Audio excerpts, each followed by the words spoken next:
Avec Savoie News, je vous emmène découvrir ce qui se passe une fois que les portes de l'hôpital se ferment et découvrir un petit peu le quotidien des agents et des agentes qui travaillent la nuit à l'hôpital. Je vais rejoindre Sophie, la cadre de nuit, qui va me faire découvrir un petit peu tout cet univers.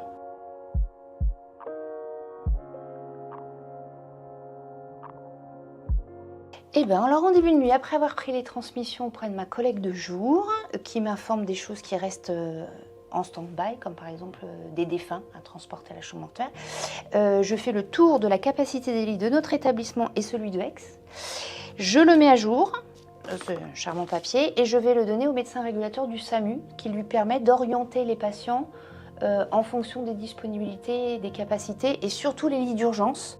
Une nuit assez tendue, du fait que nous soyons en tension. Voilà, donc les services sont déjà bien pleins. Et les patients qui viennent aux urgences, il faudra les caser en plus. On a en moyenne 250 passages par 24 heures en fait, par 24 heures.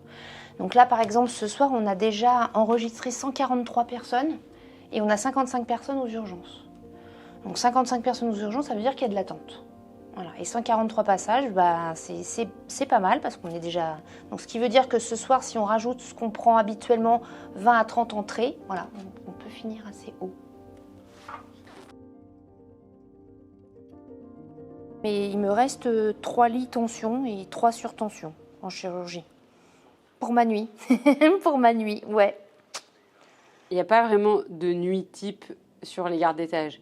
C'est vraiment de la loterie, c'est-à-dire qu'on a le téléphone et il sonne, il faut répondre à un peu n'importe quel problème. Et s'il sonne pas, on est tranquille. Ce qui n'arrive pas très souvent, mais ce soir par exemple, c'est plutôt tranquille pour l'instant. Votre garde, elle commence à quelle heure et elle finit à quelle heure? Elle commence à 18h30 et elle finit à 8h30. Donc ça fait une plage de quasiment 12 heures? Non, 14h, mais sauf que souvent on travaille déjà la journée. J'ai pas fait beaucoup de stages où j'ai jamais travaillé moins de 50 heures semaine, mais en moyenne dans mes stages c'était plutôt 55 à 60 heures semaine, avec les gardes et les astreintes de week-end facilement. Je pense qu'on se prend un peu ça dans la figure, mais en même temps on n'est pas conscient de grand chose quand on commence les études de médecine. Après moi j'ai personne dans ma famille qui fait médecine, donc du coup, on découvre ça un peu sur le tard. Et puis aussi, on découvre ça sur le tard que ça nous impacte dans notre vie perso. Et il y a des moments qui sont durs ou pas? Oui, moi je me suis arrêtée pendant 1 an et demi de travailler justement suite à trop de pression, trop de stress entre le concours de 6e année, les horaires, etc. Et puis par exemple les gardes, je pense que ça fait seulement 6 mois alors que je suis en 9e semestre, que je stresse plus avant une garde de nuit parce qu'on a la responsabilité et on est un peu tout seul. Alors oui, il y a des interlocuteurs à qui on peut parler, mais là, tout de suite, on m'appelle pour une urgence, je suis toute seule à intervenir et c'est vrai que c'est des situations de responsabilité où on n'est pas forcément tout de suite préparé, quoi.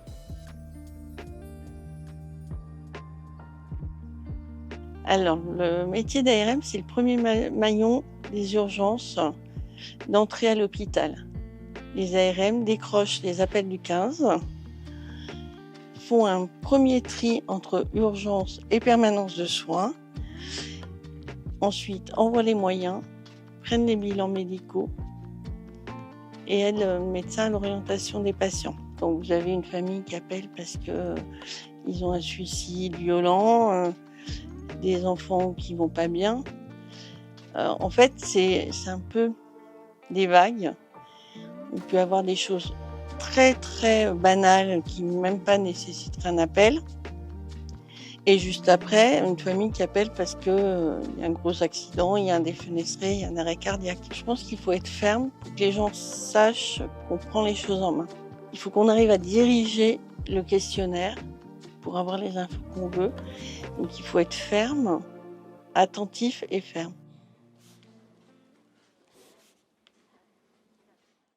En fait, la spécificité de la nuit, c'est que on n'a pas tous les médecins, alors, tous les services sont ouverts, ça, il n'y a pas de souci, en médecine et en chirurgie. Comme disaient les ASH en début de nuit, il n'y a que les consultations en fait qui sont fermées, on les hôpitaux de jour. Mais au niveau médical, on n'a pas toutes les spécialités qui sont présentes ou joignables. C'est-à-dire que par exemple, on a le médecin des urgences qui est présent, et dans les services dans les étages, vous avez les internes de chirurgie, bien sûr. mais on n'a pas toutes les spécialités. Et donc, des fois, les médecins des urgences, ils voient un patient, c'est un médecin urgentiste, hein, donc ils voient un patient avec une problématique. On va dire que si le pneumologue avait été présent, il aurait dit il peut rentrer chez lui avec tel traitement, mais dans le doute, le médecin des urgences, pour lui, il préfère garder le patient pour qu'il soit vu par le spécialiste le lendemain pour être sûr que ce qu'il a prescrit ou ce qu'il envisage, ça correspond bien au patient. Plutôt que de refaire partir un patient avec le risque qu'il revienne quasiment aussi vite parce que ça ne va pas arriver à la maison. Vous n'avez pas d'opération la nuit? Il peut y en avoir, mais toujours en lien avec les urgences. Toujours. Voilà, que ce soit un patient des étages ou un patient qui vient des urgences, il y a toujours une équipe qui est en place. Si le chirurgien estime qu'il faut l'opérer maintenant parce que le patient ne peut pas attendre, il sera pris au bloc opératoire.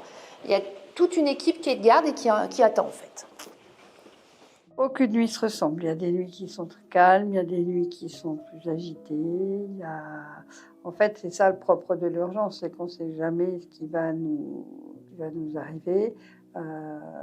Et heureusement, parfois. C'est dur, il faut aimer ça. C'est un service, il y a des services où vous pouvez aller travailler sans forcément l'avoir choisi. Le service d'urgence, c'est comme les services de réanimation, enfin tout ce qui est un petit peu pointu. Si vous ne l'avez pas choisi réellement, au bout d'un moment, vous partez puisque vous en pouvez plus. Après, j'aime ce que je fais, j'aime profondément. Pour aimer ce métier-là, il faut déjà profondément aimer l'humain. On ne se blinde pas.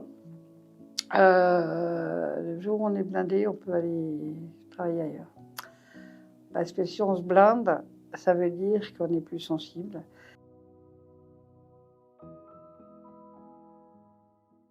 Alors, je fais partie des personnes qui ont fait le choix de faire ce métier. Moi, c'est une reconversion un peu tardive, que j'ai initiée quand j'avais plus de 30 ans déjà. Donc, c'est un véritable choix. Le travail de nuit est un choix également, que je ne regrette pas pour le moment. On passe pas mal de temps à faire de la traçabilité sur tous les soins que l'on prodigue. Ça nous prend la moitié de nos temps de travail. La moitié, c'est la pratique. La moitié, c'est la traçabilité et le peu qui reste, c'est le relationnel. Je pense que c'est une réflexion globale sur le nombre de personnels soignants qu'il faudrait dans les services d'urgence ou dans les services hospitaliers. Mais après, nous, on n'a pas d'absentéisme notable aux urgences de Chambéry, ce qui n'empêche pas d'avoir des fois 10 heures d'attente pour des patients. Au début de l'été, j'ai été victime d'une agression physique par un patient, une agression volontaire d'un patient, pour lequel j'ai eu un arrêt de travail assez conséquent d'1 mois et demi.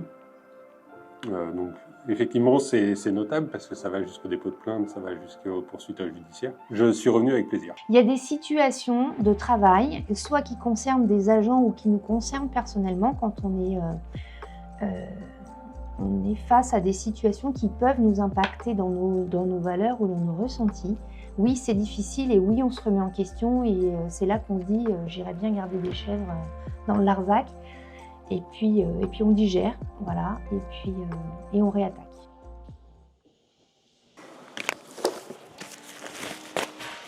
Alors l'équipe de nuit fait 21h, 4h.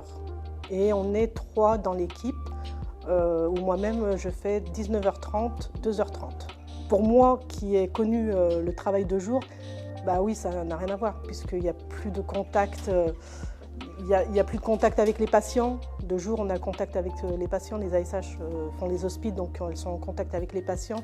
De nuit, on ne voit on voit pas les patients. C'est pas pareil. Ça reste très solitaire. Il faut vraiment avoir, je pense, le tempérament pour pouvoir travailler de nuit et faire ce qu'on fait. Je pense que tout le monde ne peut pas être amené à travailler comme on le fait. Moi, personnellement, je fais donc le bloc ambu, le bloc central, et une petite partie de la pédiatrie au Hénin. Quand on fait des salles de soins, eh bien, la table de soins, tout ce qui est accès aux patients, on fait très attention de très bien décontaminer la pièce. L'hôpital public, il vit pas bien, en fait. Il vit pas bien. Moi, quand j'ai commencé à travailler, on commençait à parler plutôt finances que vie humaine, tout à fait, parce qu'il fallait faire vivre l'hôpital public et donc il fallait bien gérer le budget. Tous les établissements où j'ai travaillé, de toute façon, il y a toujours un moment ou l'autre une problématique au niveau du financement. Et donc, il faut toujours faire attention à ce qu'on fait. Alors, on a appris à être avant. Il y a des établissements qui sont en grande difficulté, qui deviennent très drastiques, hein, et ça doit être compliqué à vivre. Et il y a d'autres établissements où on cherche des solutions, c'est ce qui se passe un petit peu sur Chambéry, où on essaye de trouver des solutions en mobilisant les agents sur toute idée qui nous permettrait de nous améliorer, en tout cas de moins dépenser. Nos protocoles de soins évoluent sans cesse pour qu'on soit le plus ergonomique possible, le plus optimal possible. Et puis, dans la gestion du temps de travail, il y a eu plusieurs études. On le fait régulièrement, en tant que cadre en tout cas. On évalue le temps de travail des agents, savoir si on a suffisamment d'infirmières face aux patients, si on a suffisamment d'aides-soignantes. La difficulté à Chambéry, comme ailleurs, la difficulté, elle est là aussi. Les hôpitaux veulent bien investir dans du personnel justement pour faciliter les soins aux patients et la fluidité au sein de l'hôpital. Mais de toute façon, ça fait des années qu'on manque d'un vivier. Il n'y a pas suffisamment d'aides-soignantes formées, il n'y a pas suffisamment d'infirmières formées, comme la problématique médicale. Mais le temps que les gens soient formés, le temps que les gens arrivent sur le marché du travail, il y a un moment donné où on attend.